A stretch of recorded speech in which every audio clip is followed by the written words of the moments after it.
தெரியும். கண்ணில் பார்த்தோன்னே வகுறு நிறையாது. ஏன்னா என்னோட ஜாயின் பண்ணிக்கங்க. கண்டிப்பாக சென்னைக்கு வருவேன். நசரத்பேட்டையில் ஒரு கோஸ்ட் இடத்துக்கு போகிறேன், வீடியோ எடுக்கிறேன். நீங்கள் உச்சா போகிறத பார்க்கணும். நேரடியாக வந்தீங்கன்னா உங்களுக்கு உச்சா போகிறது நீங்களே கண்ணால் பார்ப்பீங்க.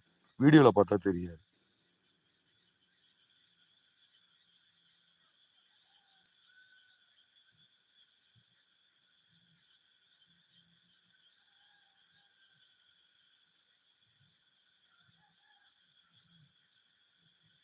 கொஞ்சம் தமிழில் டைப் பண்ணிங்கன்னா கொஞ்சம் நல்லாயிருக்கும். ஏன்னா அது எனக்கு எழுத்து கூட்டி கூட்டி படிக்கிறதே பாதி போயிடுது. தமிழில் போட்டிங்கன்னா எனக்கு இன்னும் சிறப்பாக இருக்கும். ஏன்னா நம்மளாம் தமிழர் தானே, ஆங்கிலேயர்கள் கிடையாது. நாமளே இங்கிலீஷில் எழுதணும்னா அப்புறம் என்னத்துக்கு தமிழுக்கு எதுக்கு? அது எத்தனையோட வந்து உங்கள்கிட்ட நான் ரிக்வஸ்ட்டாக வச்சுருக்கேன். என்ன சொல்கிறது, நம்ம மொழியில் நம்ம படிக்கிறதுக்கு யோசிக்கிறோம். மகாகாளி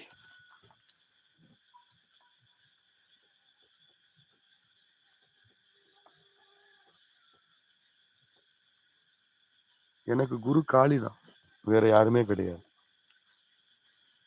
எனக்கு குரு வந்து சாட்சாத் அவ தான், வேற யாருமே கிடையாது. நீங்க கேட்கறத காட்டிலையும் நீங்க இருந்து பாருங்களேன், அது தனி எக்ஸ்பீரியன்ஸா இருக்கும். ஒரு நாள் நீங்க சுடுகாட்டில் இல்லை, ஒரு 10 நாள் நீங்க வெயிட் பண்ணி இந்த மாதிரி பூஜை பண்ணி பாருங்களேன்.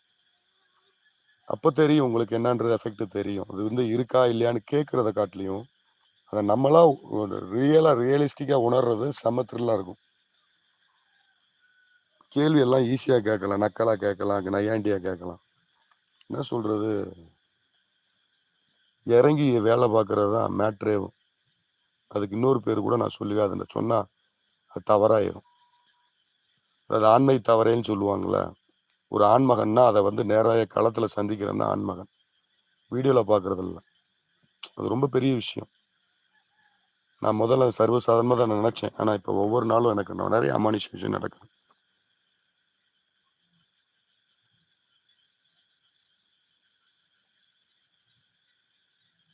உங்கள் புத்தி நான் என்ன பண்ணுறது? அப்போ எதுக்கு லைவ் போடணும்? உங்களையெல்லாம் ஹைட் பண்ணி விட்டு போகணும்.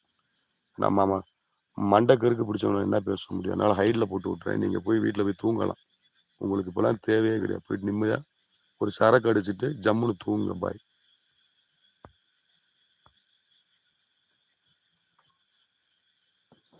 முட்டாளுக்கு பதில் சொன்னோம்னா நம்மளும் முட்டாளாயிருவோம். மெண்டலுக்கு பதில் சொன்னால் நம்மளும் மெண்டலாயிருவோம். முட்டாளுக்கும் மெண்டலுக்கும் பதில் சொல்லாமல் இறைவனுக்கு பதில் சொன்னால் நான் போதும். லைவாக போட்டால் தானே தெரியும்.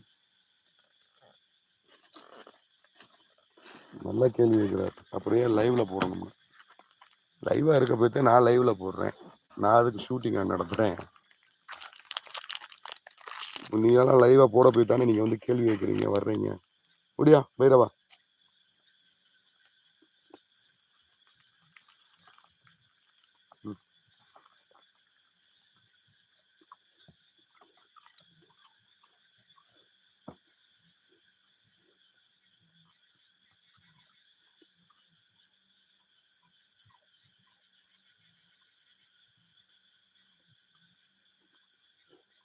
தூங்குங்க. அந்த மாதிரி வேலை பார்த்துறீங்க, தூங்குங்க. நானும் க்ளோஸ் பண்ண போகிறேன். பதில் வந்தாது.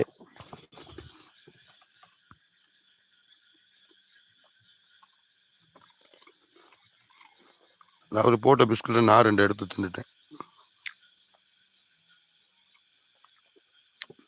என் வீடியோ பாருங்க, அது சமாதி இல்லை, சுடுகாட்டில் உட்காந்து தான் பண்ணிட்டு இருக்கேன். பாருங்க, லைவாகவே பாருங்க. உங்கள் ஆசை ஏன் கெடுப்பானே. இது வந்து அப்பப்போ கிராமத்தில் இருக்கிறது, புதைக்கிற இடம். போ போ, நான் வந்து நீ எதுக்கு வர? போ, சின்ன பிள்ளைத்தனமா போ, அங்கிட்டு போய் உட்காரு.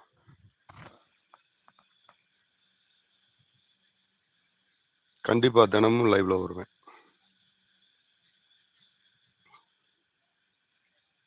48 நாள், அதுக்கப்புறம் கிடையாது. அதுக்கப்புறம் வீடியோஸ் வந்து அமானுஷ்யமான விஷயங்கள்லாம் ஸ்பாட்டில் போய் லைவ்ல வருவேன். ஒன்லி லைவ் தான், நோ எடிட்டு. ஒன்லி ஸ்ட்ரைட்டாக மோதி காட்டுவேன் பாருங்க. எங்கே போனாலும் உங்களோட ஒத்துழைப்பு எனக்கு வேணும். நீங்கள்